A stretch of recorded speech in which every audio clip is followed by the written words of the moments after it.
Hi guys, my name is Natalie, aka DJ NB, aka Scatly 2.0, and welcome to my YouTube channel. This week's fashion news roundup is full of scandal, it's full of gossip, it's full of high stakes drama. Think of haute couture meets low down shady antics. Give this video a like, don't forget to hit the notification bell, send this to anyone who you think might be interested, your friends, your family, your frenemies.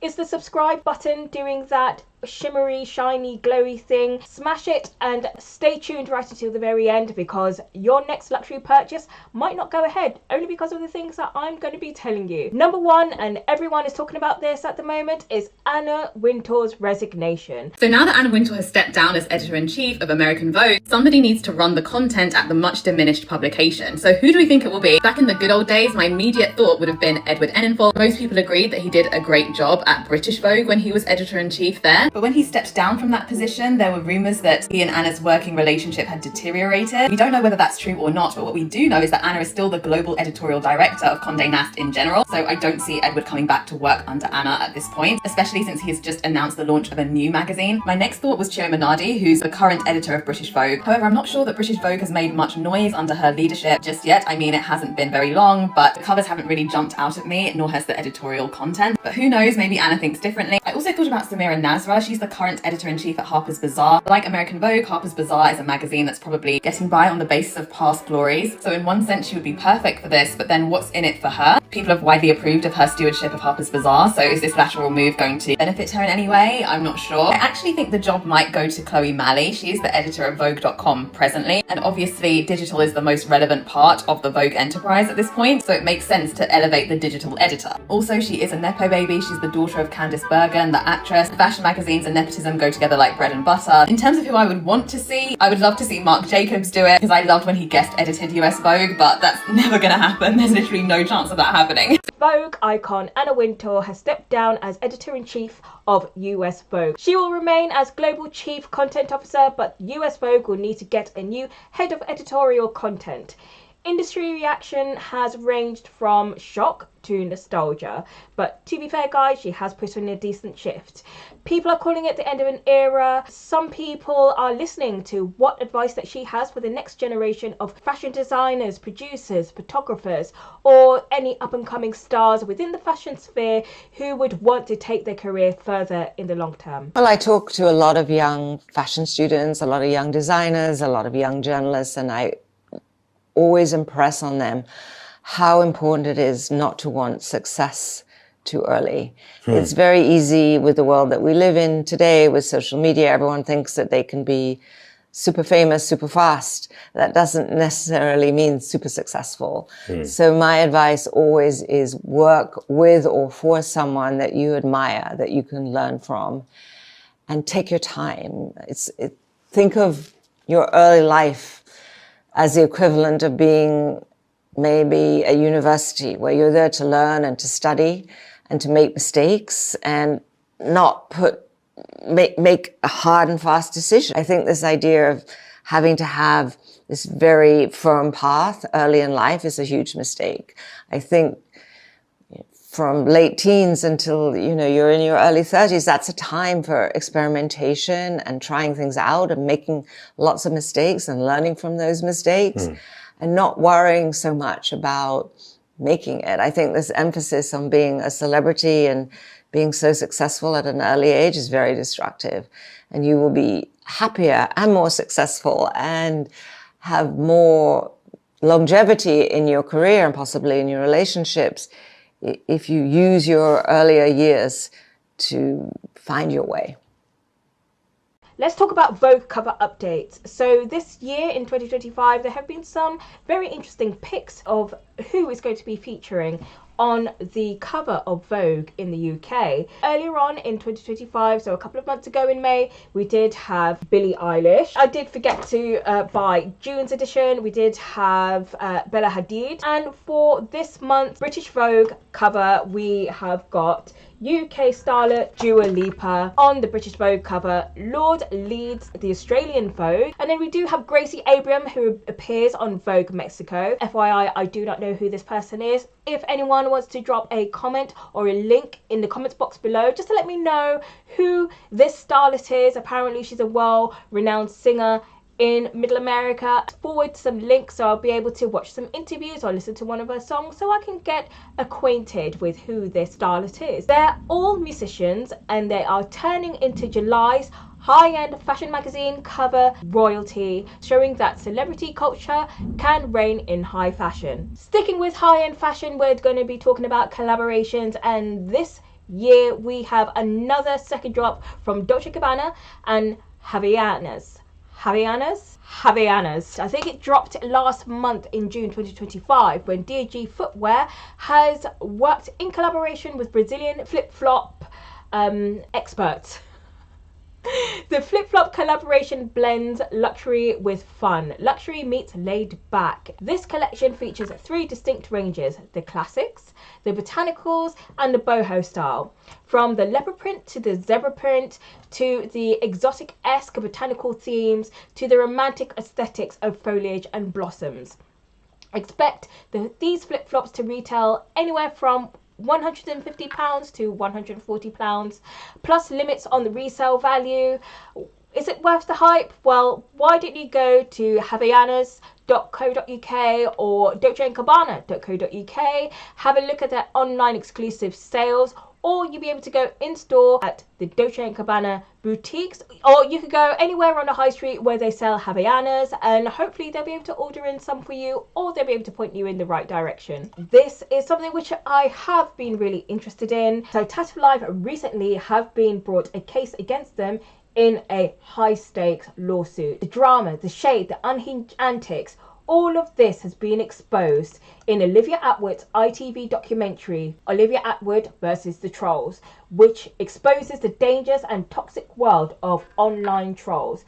This is social media as well as online obsession colliding with this UK-based gossip forum and attacking people who they may or may not know. The people being discussed in these online gossip forums are celebrities or they are influencers. This documentary exposes the dark side of the online gossip culture.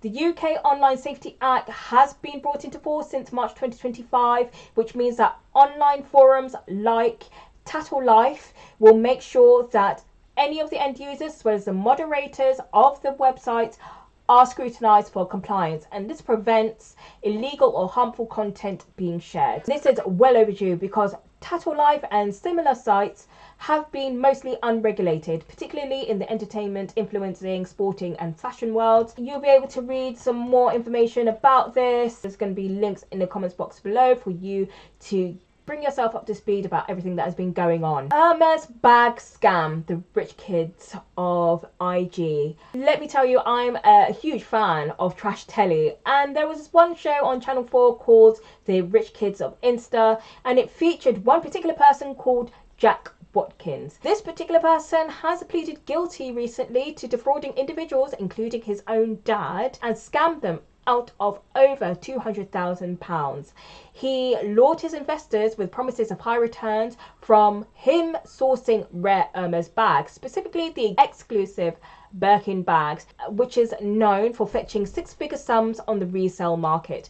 But instead of investing his clients' funds into finding and sourcing high-end designer bags, he would bankroll luxury shopping sprees in high-end department stores in London, as well as checking in to 5-star hotels in London, such as the Dorchester. Prosecutors have described him as charismatic and very persuasive, a facade that hid a luxury-fueled con. So just to remember, if it's too luxe to be true, it really probably is. Just buy straight from the source and go to Hermes. Deal with years or months of negligence and abuse and poor customer service just to get yourself one step closer to a Birkin bag if you really think it's worth it. So the next feature is a diamond Rolex watch theft in Camden. Crime alert, and you know I'm a little bit of a sucker of true crime only because last year I was the victim of a street mugging. So anything that does pop up on my feed which is related to crime, specifically in London, Camden, which is where I was when one of my high-end items was stolen. I am all ears. I am watching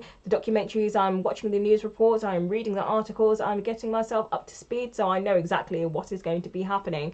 And let me tell you, after finding out more about this story, I wasn't reassured, because in this crime alert, a film director's diamond encrusted Rolex watch was stolen. Shockingly, her sister has been arrested for her own sister's unaliving and theft. This is absolutely awful and terrible. Award-winning film director was found murdered in her home near Regent's Park. 69-year-old Jennifer Abbott was discovered in Mornington Place in Camden at 6 p.m. on Friday. Neighbours claimed she was found wrapped in a blanket with tape over her mouth. A post-mortem exam gave the cause of death as sharp force trauma. Police believe she may have been targeted for her diamond-encrusted Rolex watch.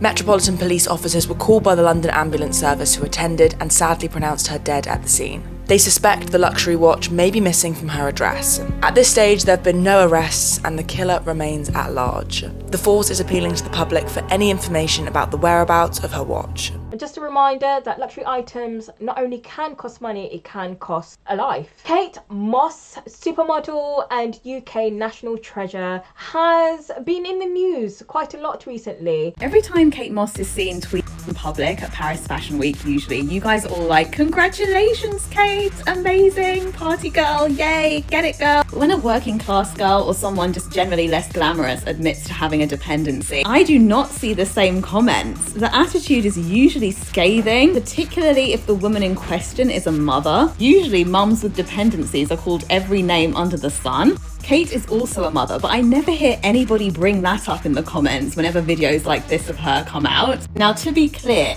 I think Kate should do whatever she wants. She's grown. I'm not trying to determine what she should do with her life. She has chosen to live her life this way and it's clearly working out well for her. Rather, what I'm commenting on is the lack of consistency and hypocrisy from the general public. Some of you guys think that dependency is fine as long as you're thin and gorgeous. I'm asking you guys to keep that same compassion and sense of humor that you have when it comes to the thin and glamorous and extend it to those who probably need it just as much or even more. The Business of Fashion have reported that her luxury wellness brand Cosmos, am I the only person who didn't know that this was in existence? Did you? Do leave your comment in the comments box below. Please let me know if I'm missing out on something, because the brand is shutting down. The brand, known for its spiritual inspired quote unquote teas, perfumes and skincare, which officially entered liquidation and has now have documents showing that it owes $4 million to creditors, which includes $3 million to Kate's own talent agency. The brand Cosmos was launched in 2022 and stocked in Liberty and Fenwick. Critics have said that Kate Moss' famous private persona clashed with the brand's self-care image. With no public revenue figures ever released, it seems that the wellness world wasn't buying it, and to some commentators it seems like as if her public antics and her late night activities quote unquote was at odds with the brand's wellness aims. Go to my YouTube stories. I've already published a small short video about this. I have been absolutely obsessive over the last week to find one of Marks & Spencer's newly released sandwiches. Hi guys, so since Wednesday the 25th of June, I've been absolutely obsessed with finding one of these infamous Marks & Spencer's Sando sandwiches. It's a Japanese inspired fruit filled sandwich with creme fraiche, fruit and sandwiched between two slices of a sweetened bread, and it's taken me a week to get this. Today is the 1st of July, yesterday was the 30th of June, and Wimbledon has started yesterday and we're in the middle of a heat wave, so it looked like as if the Marks & Spencer's PR and marketing team had timed this so it ran alongside Wimbledon's tournament, which is obviously synonymous with strawberry eating and a lot of pim sipping. Many sweet treats such as confectionery, biscuits, even energy drinks have a 20% added on top of it and must be paid to HMRC by businesses like Marks & Spencer's. So under HMRC rules, most cold foods including sandwiches is zero rated for tax. So essential items include bread, eggs, milk and some cold produce such as sandwiches, and fresh produce such as vegetables, even feminine essential products. So these are exempt from VAT. So what the Marks and Spencers are saying now, this is packed, filled, marketed and kept with the other sandwiches in store, so therefore should be VAT exempt. HMRC experts are stating that because it's eaten with your fingers and it's a non-essential item like confectionery, biscuits, and it is sweetened with the sweetened bread, it therefore should be categorized as confectionery and therefore have the VAT added on top of the recommended retail price. So we are going to be seeing this argument play out in court. At the moment, these sweet sando fruit sandwich is £2.80. If HMRC wins their case in court, it is going to be £3.35 for half a jam sandwich. So what I would say in the meantime is make sure that you load up on this and make sure you get it at the pre-adjusted price, because this luxury item apparently is now discounted. So these retail at £2.80, and let me tell you, for half a jam sandwich you do get your bang for your buck because there is a lot of filling, and also it's limited edition as well because it's been televised everywhere, it's been in the news. Oh, you have to be fucking kidding me right now. Nope, I'm not letting this one slide. How much did Bezos pay for this one? Anna. And don't even tell me Anna stepped down because this cover was coming out. I bet you she was behind it all. She still has a major say in everything that goes on. And in her statement, she goes, how thrilling will it be to work alongside? Alongside? Why? So you can put out shit like this and have someone else's name under it so you don't get the heat?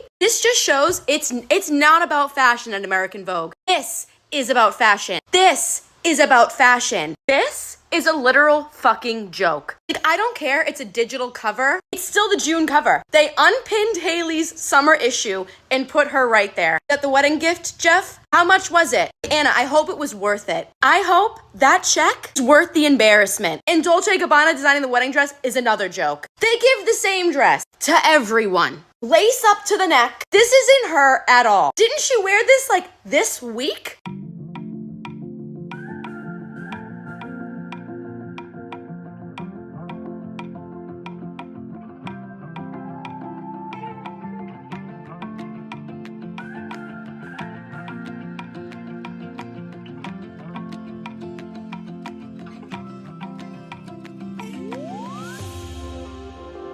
You know, decided to rent out the half of Venice, and there have been protests. The locals don't want him there and blah blah blah. I'm not going to go too much into it because nobody really wants to hear any more news about Jeff Bezos because he is a bore. Some influencers are going to be mad.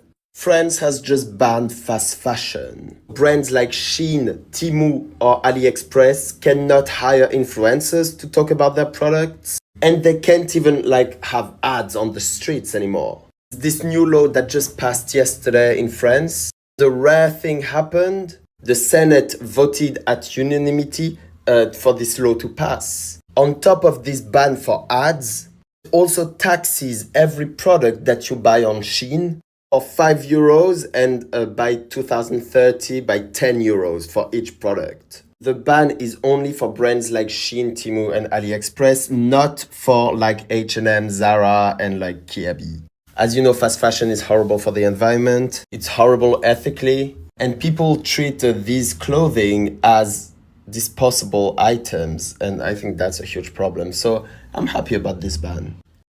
Anyway, that's all I'm going to be talking about today. I am going to be rounding off this video with saying that June and July have shown us that from Hermes bags to hijacked heirlooms, and from Anna Wintour's departure to the transition to sun-soaked flip-flops, fashion moves fast and it moves quickly.